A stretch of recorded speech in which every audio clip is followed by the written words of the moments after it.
क्या आप जानते हैं, आज जो भारत और पाकिस्तान के बीच युद्ध छिड़ा है, उसका जिक्र ना किसी वेद में है, ना किसी पुराण में और ना ही किसी इतिहास की किताब में। लेकिन रावण जो था, रावण को यह सब पहले से पता था।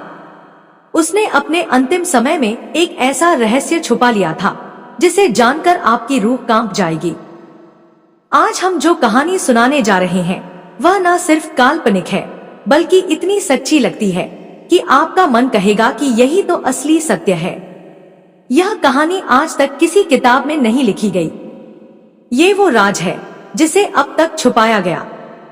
भारत और पाकिस्तान के इस महायुद्ध का भविष्यवाणी जो रावण ने अपने अंतिम क्षणों में देखी थी, उसे हम आपके सामने प्रस्तुत करने वाले हैं। इसीलिए आपसे तहे दिल से एक विनती है, अगर आप वाकई में सच्चे भारतीय हैं, अगर आपके दिल में अपनी भारत माता के लिए जरा भी सम्मान है, तो इस वीडियो को पूरा देखें।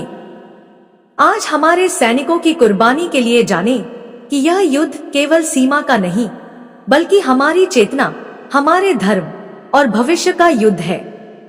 तो आज हम खोलने जा रहे हैं वो रहस्य जो रावण ने हजारों साल पहले देखा था। तैयार हो जाइए, क्योंकि अब कहानी शुरू होती है। लंका के राजा रावण के सामने बैठे थे निःशब्द महाशिव, ध्यान की गहराई में डूबे हुए।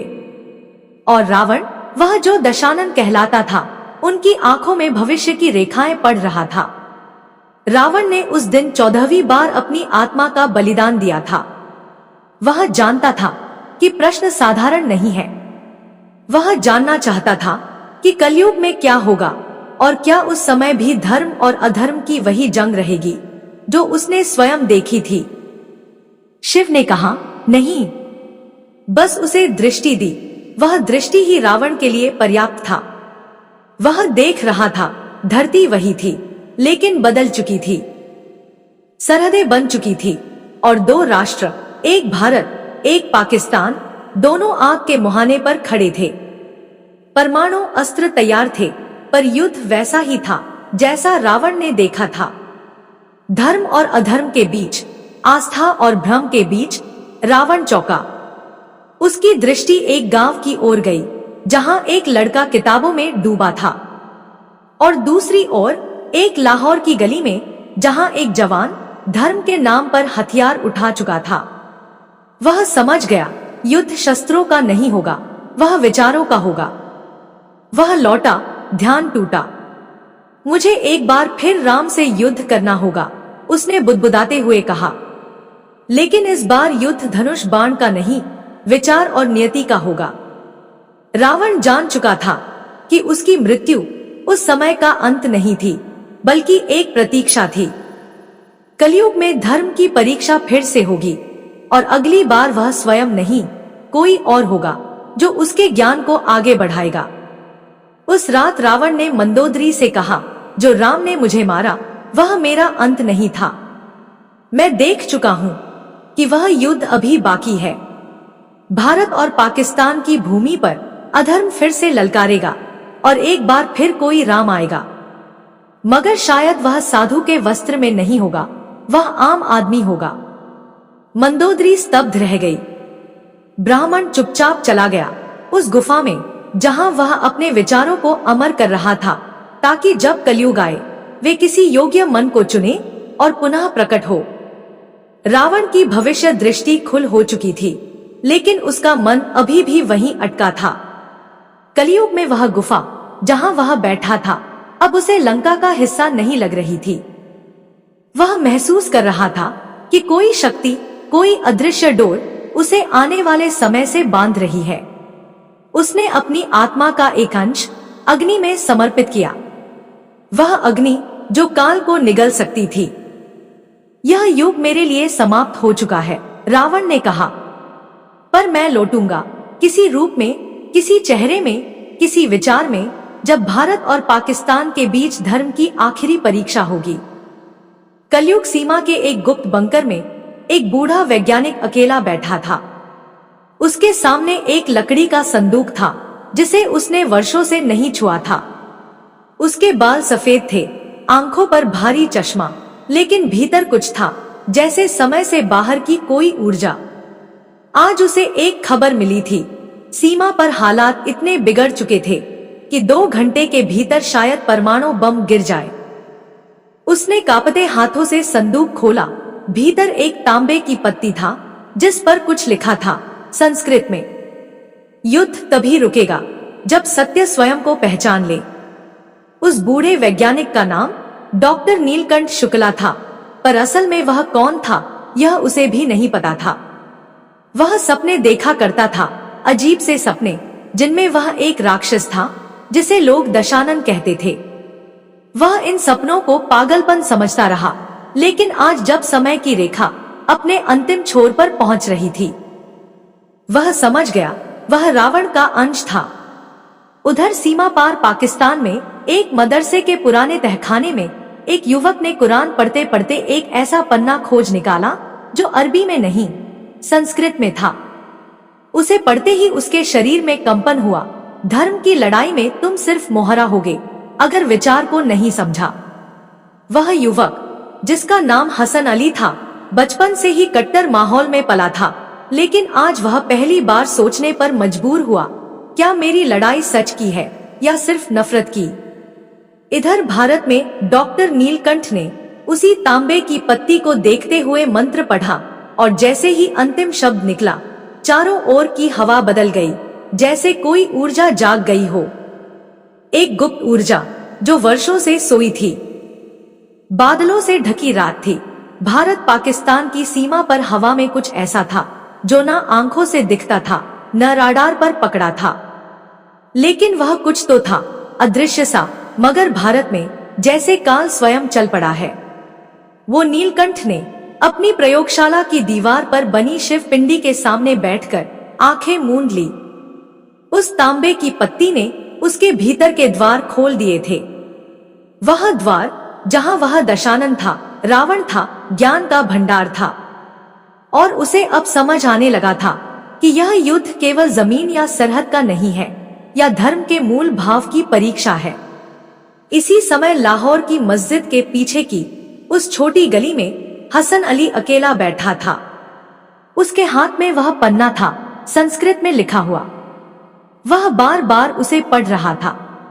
धर्म वही जो जीवन को बचाए और अधर्म वही जो भ्रम में बहकाए। एक अजीब शांति उसके भीतर उतर रही थी, लेकिन उसी समय मस्जिद के मौलवी ने उसे देख लिया। क्या है यह तेरे हाथ में? उसने चीखते हुए कहा। शायद सच, हसन ने धीमे से जवाब दिया। मौलवी ने पन्ना छीनने की कोशिश की, लेकिन जैसे ही उसने छुआ उसका हाथ झुलस गया। भय से तुरंत वह पीछे हट गया। हसन ने देखा पन्ने की रेखाएं अब जलने लगी थी और वहां एक पंक्ति उभर आया, काल चक्र आरंभ हो चुका है। उधर भारत के उत्तराखंड में एक साधु, बिल्कुल सामान्य दिखने वाला, गंगोत्री के पास बैठे ध्यान कर रहा था। सालों से कोई उससे बात नहीं करता था और ना ही उसने किसी से की, लेकिन आज उसने आंखें खोली। अब समय आ गया है, उसने बुदबुदाया। उसका नाम कोई नहीं जानता था, लेकिन उसकी पीठ पर एक गुप्त निशान था, त्रिशूल और चंद्रमा के बीच एक जलता हुआ रथ। वह उठा, हवा ठहर गई। गंगोत्री की धारा अचानक एक पल को शांत हो गई। उसने एक पत्थर उठाया, उसके नीचे से वही ताम्र पत्र निकला जो नीलकंठ के पास था। बस यहाँ उस पर लिखा था, जो रावण ने देख लिया वही राम भी जानता था, पर समय से पहले सत्य बताना मना था। 3 स्थान, 3 जागृत आत्माएं, एक रावण का अंश, एक मोह से जूझता युवक, एक शांत लेकिन जागृत संत। राम और उनके बीच चल पड़ा था वह काल चक्र जो पूरे उपमहाद्वीप की आत्मा को छूने वाला था। परिणाम क्या होगा यह ना रावण जानता था ना राम, क्योंकि इस बार युद्ध धर्म और अधर्म के पार था। यह युद्ध धर्म के नाम पर किए जा रहे अधर्म के विरुद्ध था। हवा में कुछ बदल रहा था, लेकिन केवल मौसम नहीं, मानव चेतना की दिशा भी बदल रही थी। तीनों जागृत आत्माओं ने, एक नीलकंठ, एक हसन अली और एक गंगोत्री का वह साधु, अब तक एक दूसरे को देखा नहीं था, पर उनके भीतर कोई शक्ति, कोई दिव्य निर्देश, उन्हें एक दूसरे से जोड़ रहा था। नीलकंठ को आज एक सपना आया। वह एक विशाल पुस्तकालय में खड़ा था जो लकड़ी का नहीं, शुद्ध ऊर्जा से बना था। चारों ओर अग्नि के अक्षर तैर रहे थे और सामने एक आकृति थी। सीधे कमर, भयंकर नेत्र और मस्तक पर जलता हुआ रत्न। रावण, समय आ गया है, रावण ने कहा। पर याद रखो, सत्य को कोई अकेला नहीं थाम सकता। तुम्हें ढूंढना होगा सभी को। 3 आत्माएं, एक जो रावण के अंश से है, एक जो राम की शांति से और एक जो मानव के द्वंद से। कौन है वे सब? नीलकंठ ने पूछा। हसन, पाकिस्तान की मिट्टी में जन्मा, लेकिन आत्मा किसी धर्म की मोहताज नहीं। नीलकंठ चौंक कर उठा। उसका शरीर पसीने से भीगा हुआ था, लेकिन उसकी आंखों में पहली बार डर नहीं था, सिर्फ उद्देश्य था। उधर गंगोत्री का साधु अब दिल्ली की ओर चल पड़ा था। उसके हर कदम पर पृथ्वी में कंपन हो रहा था। गांव वाले कह रहे थे, यह कोई साधारण महात्मा नहीं। इसके पैरों के नीचे भूमि झुकती है, जैसे साक्षात महाकाल चल रहे हो। एक बच्चे ने उसकी झोली में एक नींबू डाला और जब वह झोली हिली, भीतर से वैदिक ग्रंथ का वह पन्ना निकल पड़ा जो खोया हुआ माना गया था। राम ने युद्ध के अंत में कुछ नहीं कहा, क्योंकि हर युग की परीक्षा उसकी चुप्पी से ही होगी। साधु मुस्कुराया। उसे स्मरण हो आया कि रावण ने युद्ध में हारने के बाद जो कहा था, वह इतिहास में कभी पूरा नहीं लिखा गया। लंका के एक उजड़े टीले के नीचे सदियों पुरानी एक सुरंग खुल गई थी। वहां कोई गया नहीं था, लेकिन उस रात एक अलौकिक आवाज गूंजी।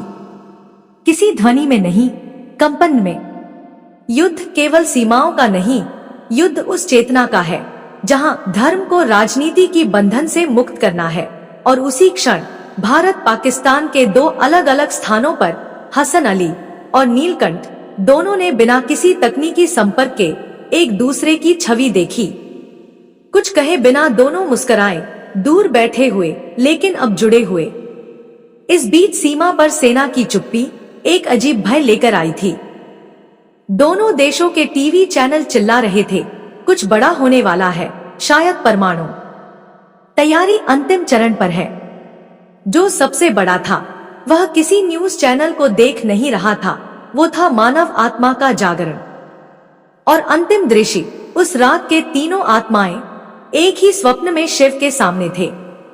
शिव ने कहा, तुम तीनों एक एक रेखा हो उस त्रिशूल की जो इस युग को संतुलित करेगा। और याद रखना, युद्ध तभी सफल होगा जब तीनों अपने अपने अहंकार से ऊपर उठोगे। युद्ध अब केवल शस्त्र का नहीं, अब युद्ध शुरू हो चुका है, आत्मा से आत्मा का।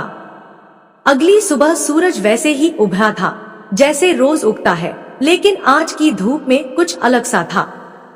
जैसे हर किरण चेतावनी दे रहे हो, अब समय तुम्हारा नहीं, समय स्वयं का है। नीलकंठ अब पूरी तरह बदल चुका था। उसकी चाल में अब वैज्ञानिक की उलझन नहीं थी, आशा की स्पष्टता थी। उसने उस तांबे की पत्ती को एक यंत्र में रखा। वह यंत्र उसने वर्षों पहले तैयार किया था, पर कभी एक्टिवेट नहीं किया। पट्टी जैसे ही यंत्र में गई, मंत्रों की ध्वनि गूंजने लगी, बिना किसी स्पीकर के। शिवम वचस्य सत्यम धर्मस्य बीजम यत्र बुद्धिः तत्र शक्तिहम्। उसके कंप्यूटर पर एक शब्द उभरा, त्रिवेणी। तीनों को मिलना होगा, उसने बुदबुदाया। उधर पाकिस्तान की सीमा के पास एक गुप्त सुरंग में हसन अली को एक फकीर मिला।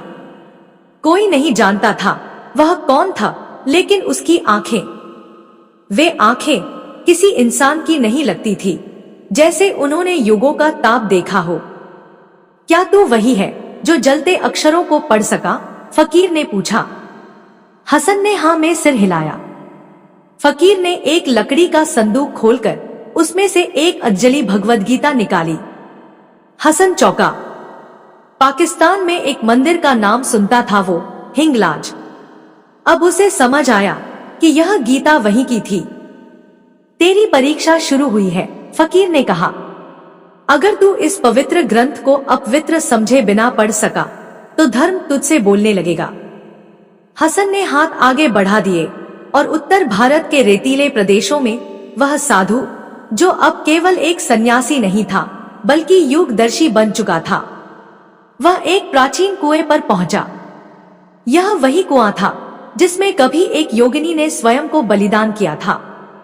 यह जानकर कि रावण का ज्ञान अभी सुरक्षित नहीं किया गया है, कुएं के जल में उसने झांका। उसने वहां देखा रावण और राम एक साथ बैठे हैं। तू कौन है? रावण ने पूछा। जो मैं हूँ वही तू भी है, बस दिशा अलग है, साधु ने उत्तर दिया। फिर राम बोले, सत्य अगर केवल एक की दृष्टि से देखा जाए तो वह अधूरा होता है। यही कारण था कि रावण को मृत्यु दी, लेकिन उसकी बातों को नहीं मारा गया। साधु ने सिर झुकाया। कुएं से आवाज आई, अब त्रिवेणी संगम को घटित होना होगा, समय रुक नहीं रहा। तीनों अपने अपने स्थानों पर अलग थे, लेकिन उनका लक्ष्य एक था और दूर आकाश के पार एक अदृश्य शक्ति, शायद स्वयं शिव, अपने त्रिनेत्र में भविष्य देख रहे थे। अब धर्म को बचाने का समय नहीं, अब धर्म को पुनर्परिभाषित करने का समय है, उन्होंने कहा। और ठीक उसी क्षण सीमा पर एक मिसाइल लॉन्च अलर्ट हो गया। लोगों ने चिल्लाना शुरू किया, पर कोई नहीं जानता था कि अब युद्ध मिसाइलों से नहीं, विचारों से होगा। क्योंकि त्रिवेणी, तीन आत्माओं का संगम, अब धीरे धीरे साकार हो रहा था। तीनों आत्माएं, वो नीलकंठ, रावण का अंश, वो हसन अली, राम की शांति और मानव द्वंद्व और गंगोत्री का साधु, अब तीनों एक ही स्थान पर पहुंच चुके थे। यह कोई शहर नहीं था, कोई स्थान नहीं था, यह वह क्षण था जब आत्मा, शरीर और विचार एक हो जाते हैं। तीनों के सामने अब केवल एक आकृति थी, काल पुरुष। ना रावण, ना राम, ना कोई साधु। एक नई चेतना जो तीनों के सम्मेलन से जन्मी थी। काल पुरुष ने कहा, भारत और पाकिस्तान का युद्ध तो बहाना था, असली युद्ध उस जहर का है जो इंसानों ने खुद बोया है। धर्म के नाम पर, नफरत के नाम पर, अपने अपने भगवानों को हथियार बनाकर तुम तीनों ने वह किया जो युगों से कोई नहीं कर पाया, खुद को मिटाकर विचारों को जोड़ना। उसके पीछे एक प्रकाश फूटा और सीमा पर जो मिसाइल लॉन्च हुई थी वह हवा में रुक गई।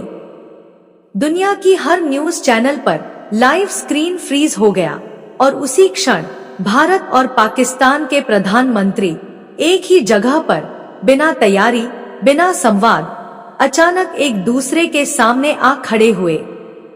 ना कोई सुरक्षा, ना कोई कैमरा, ना कोई नेता, सिर्फ मानवता थी। दोनों ने एक दूसरे की ओर देखा और कुछ नहीं कहा। फिर दोनों की आंखों से आंसू बह निकले, क्योंकि उन्हें दिखाई दिया था वह दृश्य जो केवल तीनों आत्माओं ने देखा था। अगर युद्ध होता तो क्या होता? लाखों की लाशें, बच्चों की चीखें, मंदिर मस्जिद है मलबे में और धरती रक्त से लाल। तभी गगन से एक आवाज आई, धर्म वो नहीं जो लड़ाता है, धर्म वो है जो मृत्यु से पहले जीवन दे देता है। वह मिसाइल हवा में जल गई, राख बनकर नीचे गिरा और युद्ध टल गया। लोगों को कुछ समझ नहीं आया, बस इतना पता चला कि सीमा पर कोई शक्ति प्रकट हुई थी और सब कुछ बदल गया। हसन लौट गया पाकिस्तान में, अब वह फकीर बन चुका था। नीलकंठ ने विज्ञान छोड़ दिया और हिमालय में तपस्या में लीन हो गया, और गंगोत्री का वह साधु अंतर्ध्यान हो गया। पर तीनों के नाम अब कहीं नहीं थे, बस उनके विचार बच गए, और यही युद्ध का सच्चा अंत था। दोस्तों, ये सिर्फ एक कहानी नहीं थी, यह एक आईना था, हमारे धर्म का, हमारी सोच का और उस भारत का जो हमेशा से सत्य के लिए लड़ा है। अगर इस कहानी ने आपके दिल को छुआ है तो एक छोटा सा काम करिए, वीडियो को लाइक जरूर करें, क्योंकि यह उस सैनिक के लिए है जो आज भी सीमा पर खड़ा है आपके लिए। अगर आप चाहते हैं कि ऐसी कहानियां हर भारतीय तक पहुंचे तो चैनल को सब्सक्राइब करिए, क्योंकि जब तक हम खुद नहीं जागेंगे तब तक सच को दबाने वाले कभी नहीं रुकेंगे। और कमेंट में एक बार जोर से लिखिए जय भारत माता की, ताकि यह आवाज सिर्फ सीमा पार के लोगों तक भी जाए।